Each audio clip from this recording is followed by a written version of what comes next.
بسم اللہ الرحمن الرحیم، اللہ کے نام سے جو رحمان اور رحیم ہے۔ وَلَقَدْ عَلِمْتُمُ الَّذِينَ اعْتَدَوْا مِنْكُمْ فِي السَّبْتِ فَقُلْنَا لَهُمْ كُونُوا قِرَدَةً خَاسِئِينَ۔ پھر تمہیں اپنی قوم کے ان لوگوں کا قصہ تو معلوم ہی ہے جنہوں نے سبت کا قانون توڑا تھا۔ ہم نے انہیں کہہ دیا کہ بندر بن جاؤ اور اس حال میں رہو کہ ہر طرف سے تم پر دھتکار پھٹکار پڑے۔ پھر تمہیں اپنی قوم کے ان لوگوں کا قصہ تو معلوم ہی ہے جنہوں نے سبت کا قانون توڑا تھا۔ سبت یعنی ہفتے کا دن۔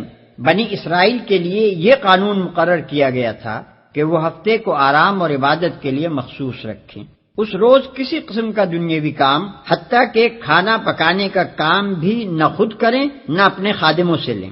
اس باب میں یہاں تک تاکیدی احکام تھے کہ جو شخص اس مقدس دن کی حرمت کو توڑے وہ واجب القتل ہے۔ ملاحظہ ہو خروج باب 31 آیت 12 اور 17۔ لیکن جب بنی اسرائیل پر اخلاقی و دینی انحطاط کا دور آیا تو وہ علل اعلان سبت کی بے حرمتی کرنے لگے، حتیٰ کہ ان کے شہروں میں کھلے بندوں سبت کے روز تجارت ہونے لگی۔ ہر طرف سے تم پر دھتکار پھٹکار پڑے۔ اس واقعے کی تفصیل آگے سورہ اعراف رکوع 21 میں آتی ہے۔ ان کے بندر بنائے جانے کی کیفیت میں اختلاف ہے۔ بعض یہ سمجھتے ہیں کہ ان کی جسمانی حیت بگاڑ کر بندروں کی سی کر دی گئی تھی، اور بعض اس کے یہ معنی لیتے ہیں کہ ان میں بندروں کی سی صفات پیدا ہو گئی تھی۔ لیکن قرآن کے الفاظ اور انداز بیان سے ایسا ہی معلوم ہوتا ہے کہ یہ مسخ اخلاقی نہیں بلکہ جسمانی تھا۔ میرے نزدیک قرین قیاس یہ ہے کہ ان کے دماغ بعینہ ہی اسی حال پر رہنے دیے گئے ہوں گے جس میں وہ پہلے تھے، اور جسم مسخ ہو کر بندروں کیسے ہو گئے ہوں گے۔